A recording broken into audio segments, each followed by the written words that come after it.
Barundi kazi nshuti z'Uburundi muge mwese mwumva ururimi rw'ikirundi ndabahaye mwaramutse ndababwira nti murakaramba murakagwira muragahora ku ngoma. Iki ni ikiganiro ca kabiri nukuvuga ni biganiro bijanye n'umunsi w'igenekerezo rya 29 ndamukiza 2023 ukaba ari umwaka w'51 urumye neza na neza abavyeyi bacu ba data wacu ba mama wacu abishwa bacu abavyara ba marume nabande bose n'abagenzi n'abantu bose bodutunze bagandaguwe mu ihonyabwoko ryakorewe ubwoko bw'abahutu b'u Burundi. Iryo honyabwoko rigakorwa n'abatutsi n'abahima b'u Burundi. Ndabivuga abo bantu nibakoze ihonyabwoko bose, hari abatutsi batisha abantu, hariho n'abahima batisha abantu. Mugabo mu bahima no batutsi hariho abisha abantu, hariho abagize ihonyabwoko. Abo babwiza gukurikiranwa kandi bagahanwa kuko icaha kandi cy'ihonyabwoko ntigiye ikigongwe. Naho ugira gute? Naho uzaba ikigongwe ubwiza guciga urubanza. Mu kiganiro ca mbere nari navuze ko hariho abarundi bahuriye i Montreal bagahurira ku isengero rinaka, isengero rya mutagatifu Isaac Joke, hanyuma bagasenga umusaserdoti nikora niyo nizigiye akadusabira. Ubu naho rero ingo twumvirize ibigomba bibere ahari icibutso c'amahonyabwoko. Nukuvuga ico cibutso c'amahonyabwoko yabaye mu kinjana ca 200 gushika no 21 ko barabandanya n'amahonyabwoko yemewe. Hanyuma naho abarundi bamwe bigira abanyoni nyinshi banka kuryemera, abo muri Canada bo baramaze kwemera yuko mu Burundi habaye ihonyabwoko. Saba muri Canada gusa n'abongereza bararyemeye na papa araryemeye no muri ONU bari bazi yuko ihonyabwoko ririko riraba. Ubu rero ingo twumvirize ibintu byabayereye rero aho hari icibutso c'ihonyabwoko.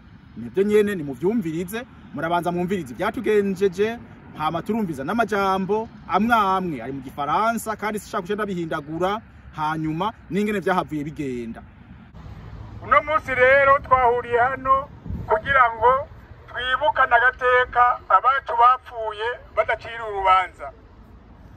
Ariko bibaye vyiza gato kuko ubutegetsi bwo mu Burundi Bujumbura ubucamanza bwemeje ko imanza zaciwe ukwezi kwa gatanu uko zaciriwe Igitega n'Ibujumbura zisheshwe.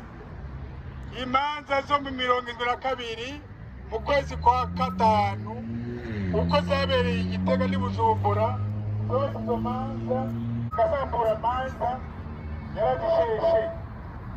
Ibyo rero bikaba bivuga yuko umuhutu mu 72 n'imyaka yose yakurikiye yitwa umumenja akibaye umumenja areze imbere y'ubucamanza mu Burundi, imbere y'amahanga yose. Nizo mpamvu rero twahuriye hano twese kugira ngo twibuke yuko abavyeyi bacu, bene wacu, ba mama wacu, bashiki bacu, abana bacu bapfuye bazira akarengane. Uvuga bacira urubanza ariko rwego rwa gisirikare ataco bakoze na kimwe kandi barabambwe barishwe bazize ubusa. Uyu munsi rero twibuka uwo munsi, ariko twibuka n'imyaka yakurikiye niyabanjirije ko murazi ko mu Kamenge mu 65 hishwe abahutu b'abadepite nta kindi bazira uretse ubuhutu. Tugira ngo rero muri urwo rukurikirane rw'ivyo turi bukore hano kuri Monima murabibona kuri programme des activités réseau Monima. À partir de 13h, le Centre national du Burundi bwacu niho turi buhere le dépôt du germe de fleurs au pied du monument. Après suivra la minute de silence en mémoire des disparus de 1972 ou à partir de 65 jusque de nos jours. Et après ça, il y aura un mot de circonstance du président de la communauté burundaise du Canada. Ensuite, il y aura un recueillement silencieux pour poser la main sur la stèle du monument que vous voyez ici derrière nous. Et après, nous allons continuer les activités dans une salle commune. Turakora dépôt de gerbe y'amashurwe, hanyuma haze agacerere gatoya hakurikire ko ijambo rya perezida wa communauté burundaise ya Canada, hanyuma hakurikireho umwiherero mu bwitonzi tunumye dushize ukuboko kuri rino buye twibutsa abacu bagiye tutabanze. Murakoze.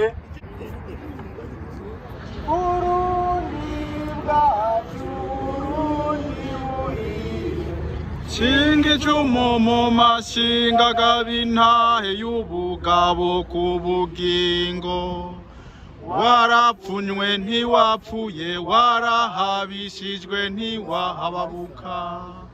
Uhagurukana ubugabo niyikukira, komerwa amashi n'amakungu, habwa impundu n'aba wisamirane mu mashinga, isamirane mu mashinga.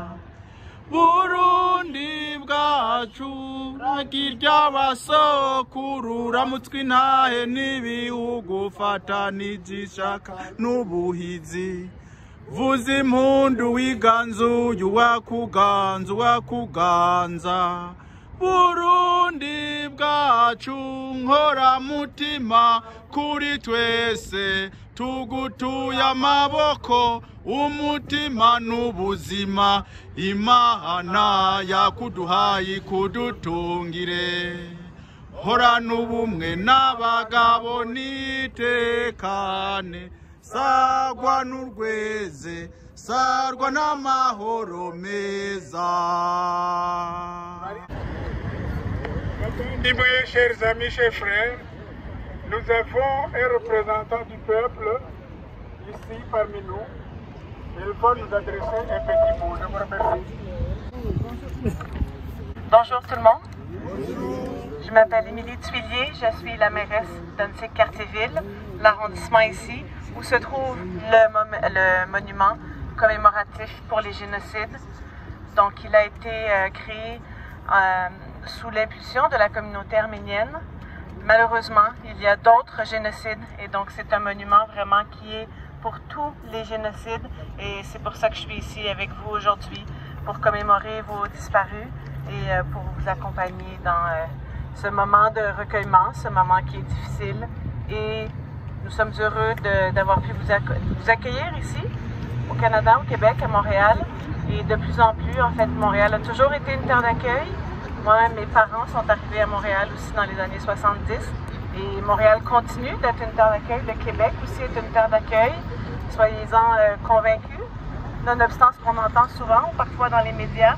Donc, c'est vraiment à nous, comme société, de faire en sorte que nous ayons une société québécoise la plus inclusive possible, la plus solidaire possible. Et voilà, je suis là pour vous accompagner dans vos pensées.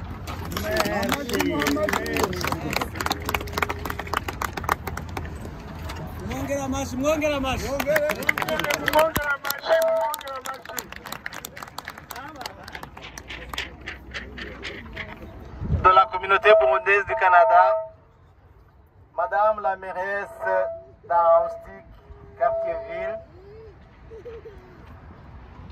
Mesdames et Messieurs, membres de la communauté burundaise du Canada, Mesdames et Messieurs, membres de la communauté rwandaise du Canada, bonjour. Nous sommes ici pour souligner la mémoire de nos parents, nos frères et sœurs qui ont été massacrés au Burundi en 1972 et en 1973 par le régime de l'époque dirigé par le capitaine Michel Michombero.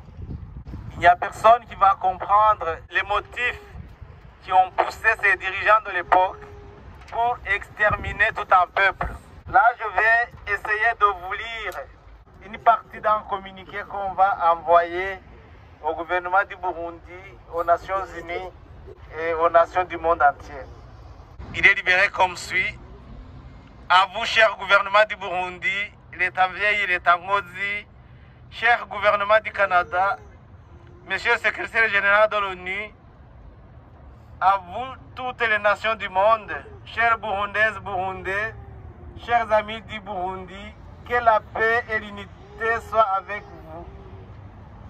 Que nous disions maintenant non au génocide et à l'impunité des auteurs de ce crime odieux et que les auteurs soient punis partout où ils se cachent sur la planète. Aujourd'hui, nous commémorons la mémoire des milliers de Burundaises et Burundais exterminés lors du génocide des Hutus du Burundi de 1972-1973.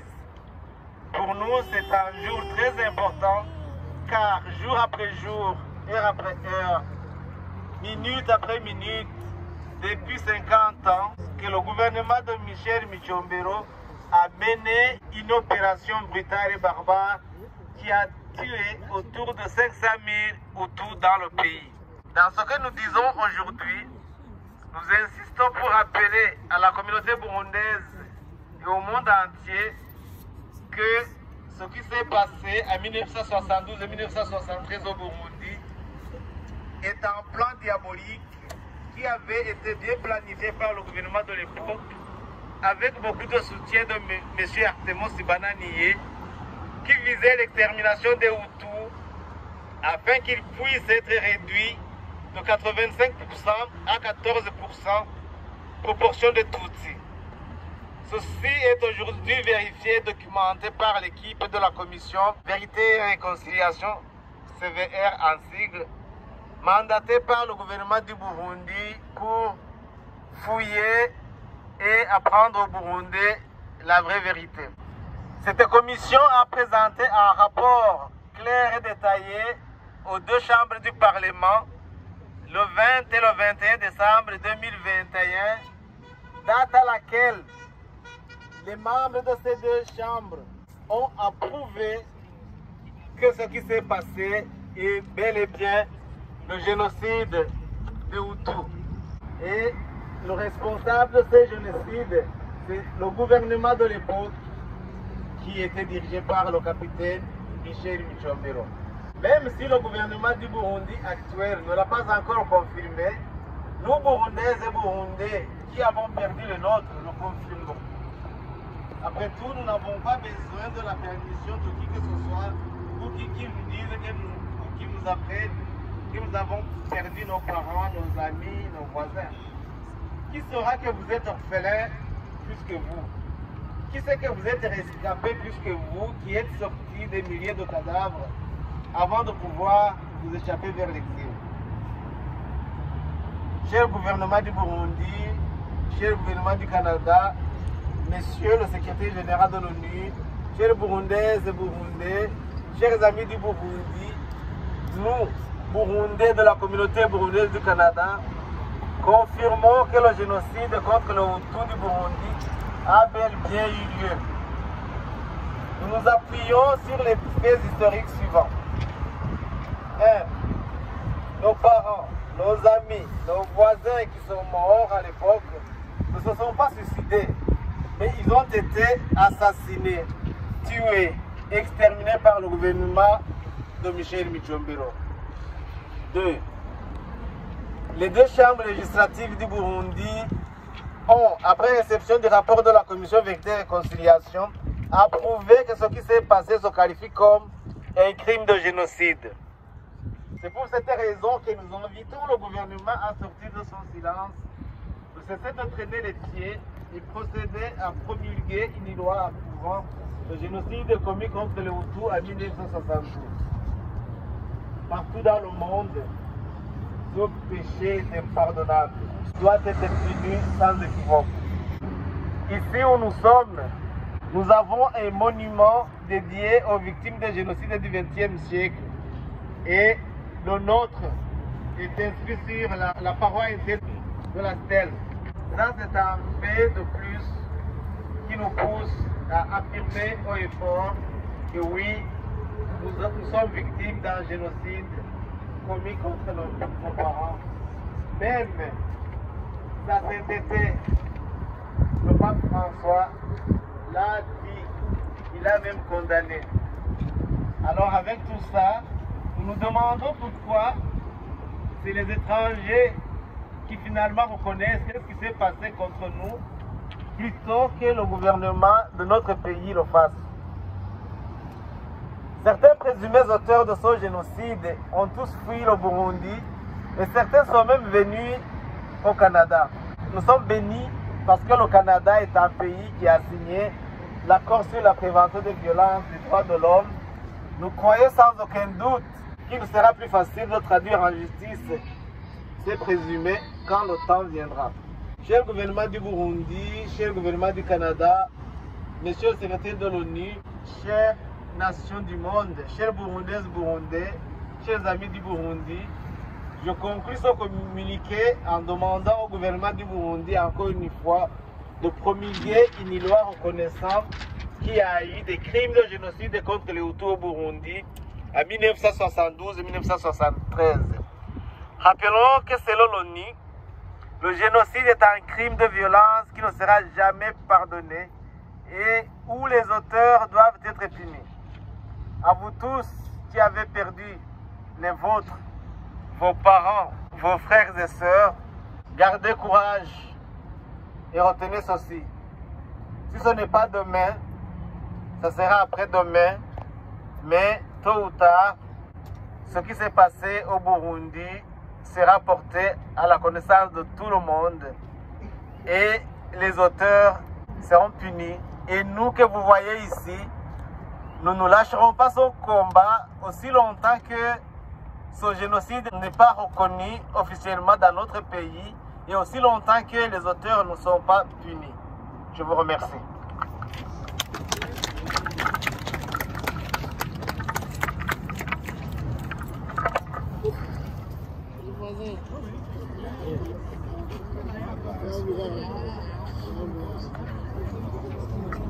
Les voici nos représentants qui vont déposer la gerbe de fleurs au pied du monument.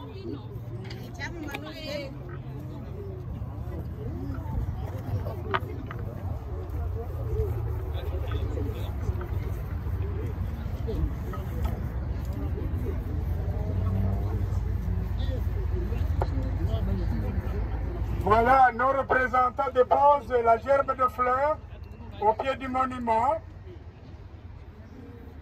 Va suivre une petite inclination devant la mémoire de nos disparus, puis une minute de silence.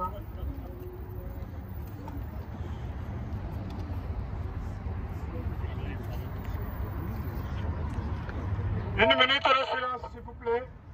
Une minute de silence.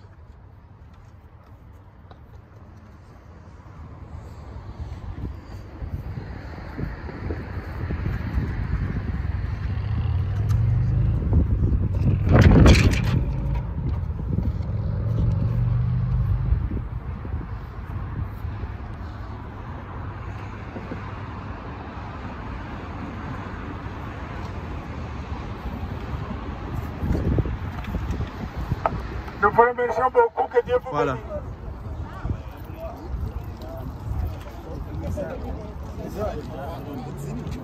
Gupigana abo bamaze imyaka 108 twebwe ni 52 n'ibiri abamenye depuis 108 abo baramenye barabamenye barabarokondesheje twebwe nitwe dusigaye ariko intambwe ya mbere yabaye wewe yarayibaye intambwe ya mbere yayibaye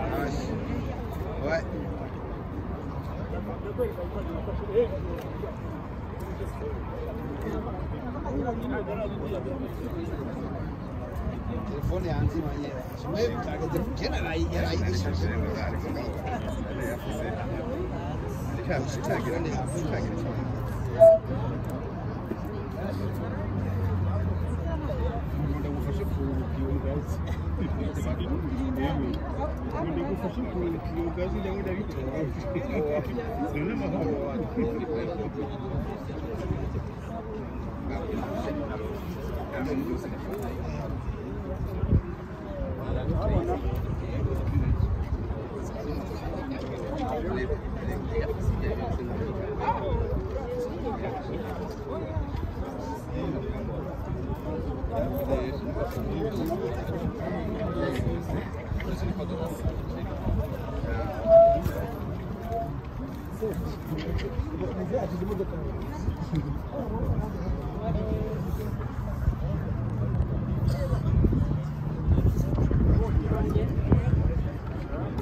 Allo, abantu bahaye utudarapo nibatuzanire ganasa musafiri abantu baronse utudarapo mu ntoki.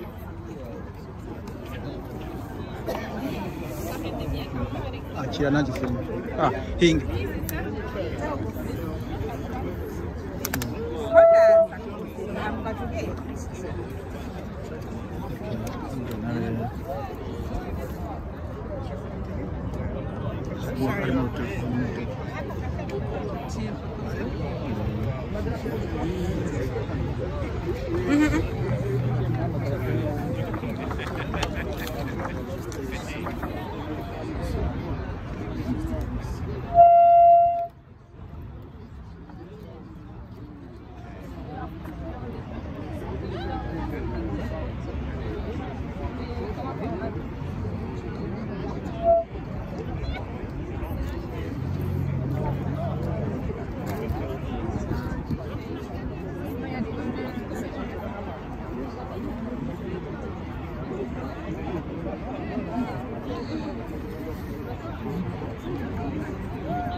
Hasi.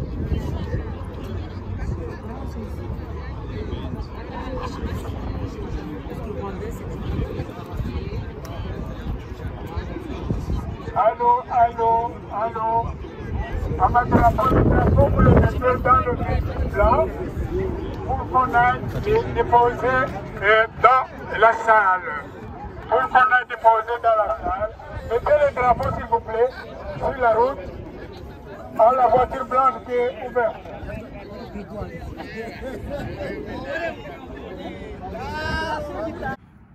Aho rero murumvise amajambo yahavugiwe, murumvise ijambo ryashikirijwe umunyamabanga mukuru wa ONU, murumvise ijambo rishikirijwe umushikiranganje wa mbere wa kino gihugu, murumvise kandi ijambo rishikirijwe leta y'u Burundi. Nuko niko abarundi bari mwihuriro ry'abarundi ba muri Canada bavyiyumviriye, muravyumvise. Iciza nuko igihonyabwoko ryohagarara, kubera n'ubundi riracari ko rirabandanya. Igihonyabwoko bibiza guhagarara, hama babikoze bagahanwa. Were wabikurikiye urakaramba, urakagwira, uragahora ku ngoma.